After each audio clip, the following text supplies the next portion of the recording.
الرحمن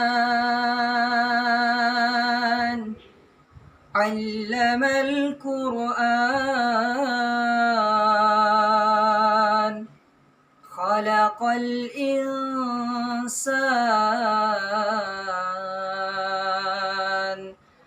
علمه البيان.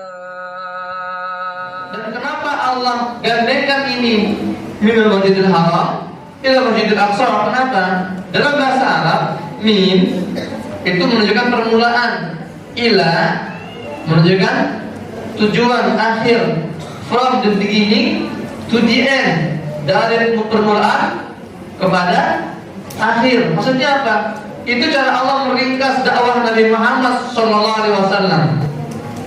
Nabi SAW lahir di sekitar Masjidil Haram untuk memperjuangkan pembebasan Masjidil Aqsa. Dan hari ini ada satu agenda besar dari Barat untuk memangkas hubungan ini. Ada satu usaha yang sistematis, masif, dan terstruktur agar umat Islam ini terputus mintilannya ini. Jadi makanya Barat hari ini mereka mempersilahkan umat Islam, kalian mau umroh setahun berkali-kali silakan, mau haji berkali-kali silakan, tapi awal jangan bicara Masjidil Aqsa. Karena mereka tahu kalau umat Islam ini sudah memahami ayat ini, sudah lengkap visi-visinya dari Masjidil Haram ke Masjidil Aqsa, situlah cikal bakal kebangkitan umat Islam. Maka adik-adik ketika ada di sholat menghadap Masjidil Haram, langsung Allahu Akbar, Masjidil Haram kiblatku, Masjidil Aqsa tujuan perjuanganku. Itu caranya. Karena hari ini bangsa paling jahat yang ada di muka bumi ini, bangsa apa namanya? Bangsa Zionis Israel. Bangsa apa? Zionis Israel. Ini bangsa paling jahat yang hidup di muka bumi ini hari ini, yang telah membantai puluhan ribu anak-anak, nggak hanya di Gaza, di seluruh dunia. Mereka membantai anak di Afrika, di India, di Cina. Itu semua kelakuan Zionis Israel itu. Dan hari ini Zionis Israel mereka mendirikan sebuah negara yang bernama Israel. Dan tugas kalian adik-adik semua adalah menjadi anak-anak yang soleh, anak-anak yang pintar, anak-anak yang kuat, dengan harapan suatu nanti kalian menjadi orang besar yang sukses yang akan menghancurkan Bani Israel ini. Siap adik-adik? Jadi apapun cita-cita kalian, Ustaz saya kalau sudah besar mau jadi insinyur, jadilah insinyur yang paling sukses. Sehingga dengan kemampuan kalian, engineering kalian, kalian bisa kontribusi untuk membebaskan Baitul Maqdis. Apa itu Baitul Maqdis? Itu sebutan Palestina di masa Nabi. Nabi nggak nyebut Palestina, Nabi nyebutnya dengan istilah Baitul Maqdis. Maka penggunaan Baitul Maqdis hari ini adalah salah satu bentuk kita menghidupkan sunnah. Mulai hari ini kurangi menggunakan istilah Palestina. Tapi kalau mau bicara Palestina, gunakan bahasa Baitul. Apa artinya Baitul Maqdis?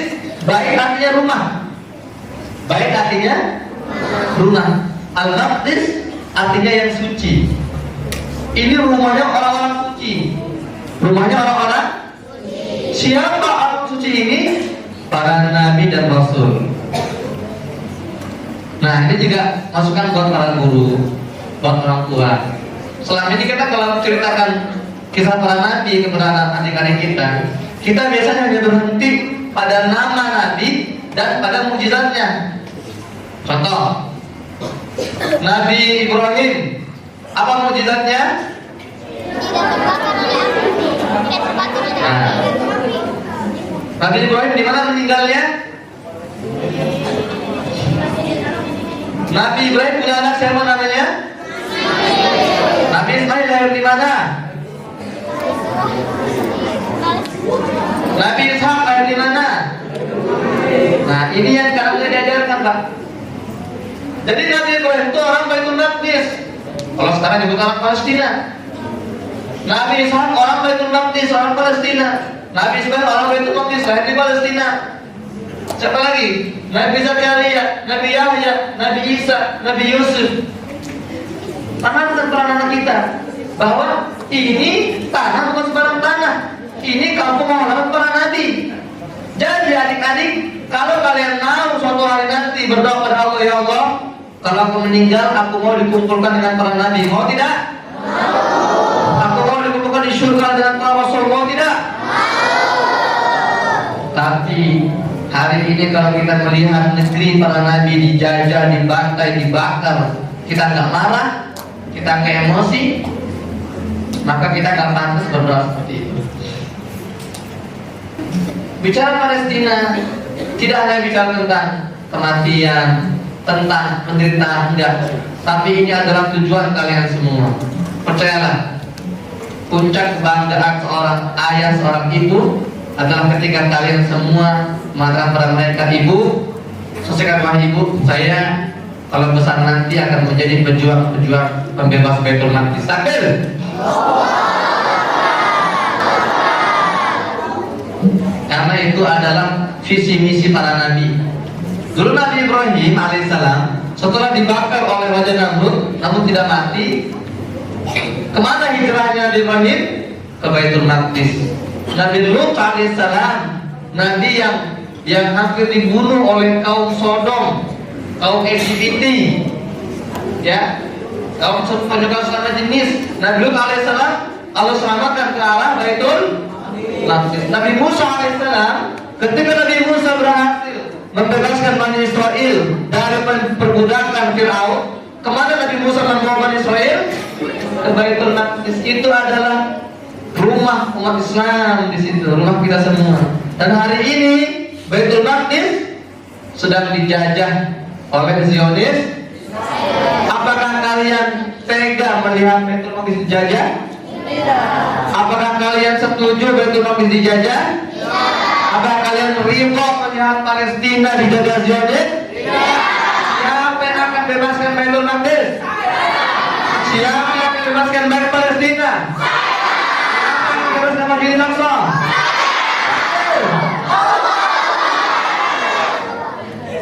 Masya Allah. Perhatikan aja ya. Kalau kata guru saya, tentang saya Nasir, beliau mentadabburi ayat-ayat Al-Quran, dia mengatakan bumi Palestina itu adalah ardun rafi'atun khafidah.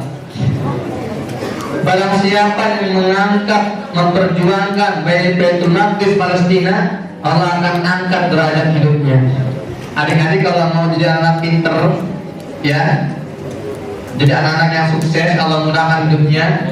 Dan sekarang menangkan itu, ya Allah, pilihlah aku menjadi hamba-Mu ya Allah, yang akan membebaskan Baitul Maqdis. Itu doanya. Ya Allah, jadikanlah tangan-tanganku ya Allah tangan-tangan yang telah menancapkan bendera la ilaha illallah di pelataran Baitul Maqdis. Karena itu adalah lagi-lagi visi misi para nabi. Ada yang pernah dengar kisah Nabi Daud, cerita Nabi Daud? Nabi Daud ini dulu bergabung dengan pasukan militernya Raja Talut, menghadapi satu raja yang zalim, yang lalim, yang jahat, namanya Raja Jalut. Saat itu Nabi Daud masih kecil, usia mungkin masih 14-15 tahun saat itu, masih kecil. Tapi karena beliau sejak masih kecil memiliki impian, ya Allah, saya enggak ridho melihat Masjidil Aqsa dijajah oleh Jalut ya Allah. Saya enggak ridho melihat Masjidil Aqsa dibujak-bujak oleh Jalut, Raja Jalut. Kuatkan aku ya Allah, mampukan aku. Akhirnya Daud alaihissalam bergabung dengan pasukan Talut melawan Jalut. Akhirnya berhadapan Daud yang masih belia muda seperti kalian menggunakan ketapelnya melawan Jalut, raja yang raksasa besar. Sekarang lempar, letak, kena kepalanya, ada yang bilang kena matanya, terjatuhlah Jalut. Saat itu Nabi Daud alaihissalam berhasil memenangkan duel satu melawan satu melawan si Jalut yang zalim dan jahat. Siapa yang ingin menjadi Daud berikutnya ke tangan?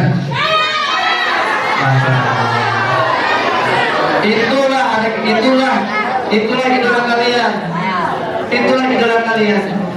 Hari ini ya kita semua berlomba. Kalau